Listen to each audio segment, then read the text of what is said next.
Hello, my beautiful friends. Welcome back to my YouTube channel, Granny's Wisdom and Wanderings, where we talk about life, love, lessons, and sometimes layovers. I'm Gloria, and today we're diving into a topic that's close to my heart: the surprising challenges of traveling, and I'm going to say after 50, because even at 50, it can be really trying for you.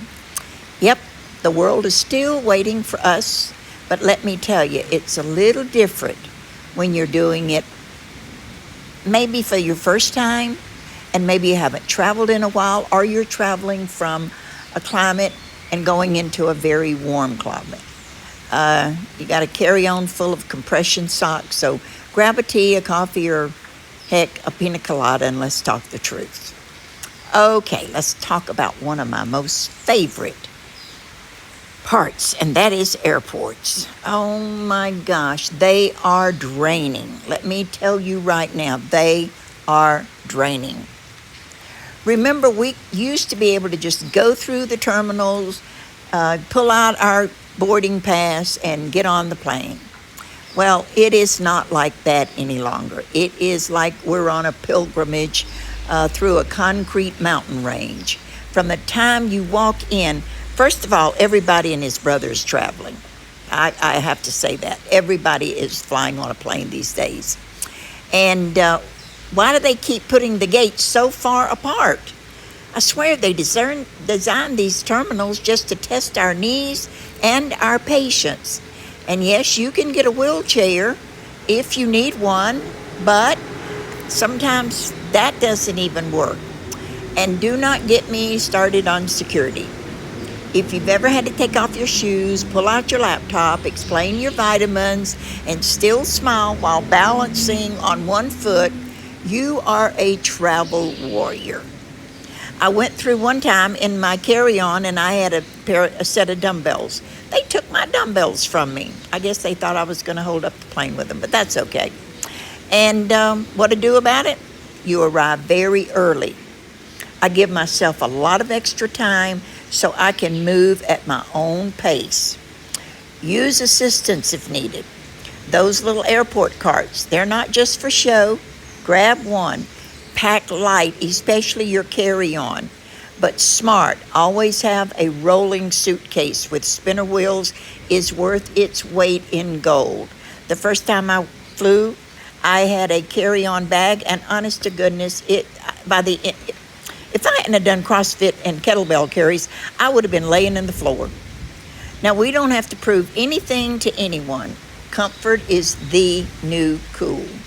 So when you get to that airport, make sure you get there early, and if you need help, ask for it. Okay, if you go to another country, of course, you're going to run into language barriers. You better be good on a phone. You better be good on downloading apps. You better be good at looking up on your GPS where to go from point A to point B. You used to be able to wing it, smile, point, gesture, and somehow you'd get a bus ticket or a sandwich. But lately, it is not like that. It is just about the words. It's not about the words, it's about speed. Everyone talks so fast now, and in noisy cities or crowded cafes, my ears can't always keep up. So I downloaded me an app, a translation app. Google Translate has saved me more times than you can imagine. And they even go and get their phones out and pull up their Google Translation and talk back to you. Learn a few key phrases in the local language. Google it, pull it up, memorize it. Please, thank you. How do I find this? Where's the ladies' room? Where's the bathroom? And do not be afraid to write down things or show them a picture. Especially if you're getting into a cab. When I get into a cab, I have the place that I'm going pulled up so that I can show it to them, and I don't have to worry about stopping traffic and, having this person who does not speak my language. Now, another thing, kindness and patience are absolutely beneficial. And believe you me, it has gotten me more places by just a smile then you can imagine it has gotten me help by just smiling and saying, por favor, gracias. Next number, heat and humidity. They are no longer, as we get older, just inconvenient. So let's talk weather. Now, I like hot and humid places. I do. But let me tell you, some of these places, it's like butter in a microwave. When you walk out that door, you can be completely wet. Heat exhaustion sneaks up on you faster when you're older, as y'all have known in my videos, because I've had it now, dealt with it twice. You have to learn to hydrate.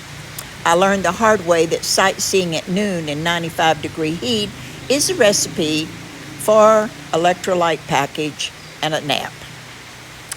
Travel during those seasons when it's either high humidity or really high heat are not good for us if you're not used to it.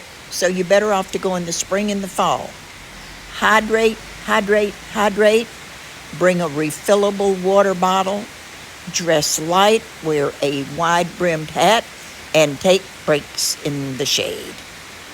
It's not about skipping the adventure. It's just about doing it smarter. And if you think before you go out there and consider it or either research it, you're a lot better off and you can have a much better time. Because when you go somewhere, you want to see all the sights and everything. Now, a lot of people have safety worries. Is it safe? Can I go out? Can I do this? Can I do that? When we were younger, we used to just hop in a cab, follow strangers to waterfalls, and sleep in $10 hostels with no locks on the door, but we don't do that anymore. We have to be a lot more careful. Now, I find that I don't go out late at night. I'm a lot more cautious, and that's okay. It's not fear, it's wisdom. We know what can go wrong, and we respect that. When I walk around at night in Zihuatanejo, I feel very comfortable, but I also know the neighborhood that I'm walking around. I would not go across town, get out of a cab, and walk all around the neighborhood. Read up on the neighborhoods. Read about the scams, the cultural norms. Keep digital and paper copies of your passport and documents. I don't suggest that you leave them in your room. Don't put them in a purse that you hang on your shoulder or that you sit down. Put it in a fanny pack or something. Let someone back home know where you are. Every few days, just check in. I'm constantly checking in. And when I came to Costa Rica, I told the people in Zihuatanejo and, of course, the people in the States where I am, the address and everything. I'm not paranoid. I am just becoming a seasoned traveler with fine-tuned radar. Group tours and fast schedules can leave you behind. They have these group tours that are going into places that you have no idea where you're going. And they'll tell you, wear these kind of clothes or these kind of shoes or this or that. And then when you get there, it's like, oh my gosh, I did not know this, I did not know that. So if you're going on a tour, make sure that you question them about the layout of the land, exactly what you're supposed to have, how many pesos you're supposed to have, or colones, or wherever you are. You don't want to be sitting there at the end of the pyramid and can't get up the pyramid because they didn't tell you that you were going to climb the pyramid. So what you do is you ask questions. That is perfectly okay. They want you to do that because they don't want you to get there and be unhappy. Look for senior-friendly or slower-paced tours if you want to take tours. Or go solo with a flexible itinerary. Traveling alone, I love. It is very empowering to me. I can find me a place that I want to go. I research it, I look at it, and I'm so happy when I'm going to places alone. Let the guide know if you need to opt out of certain parts of the tour. It's all right. As I said, do what is comfortable for you, but do not get out there. And if you've never ridden a donkey, don't go on a tour that's going, well, you got a donkey ride up this hill to get to wherever you're going.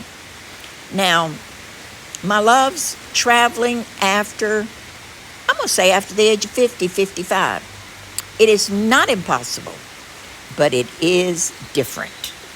It asks us to be more mindful, move prepared, and more gentle with ourselves.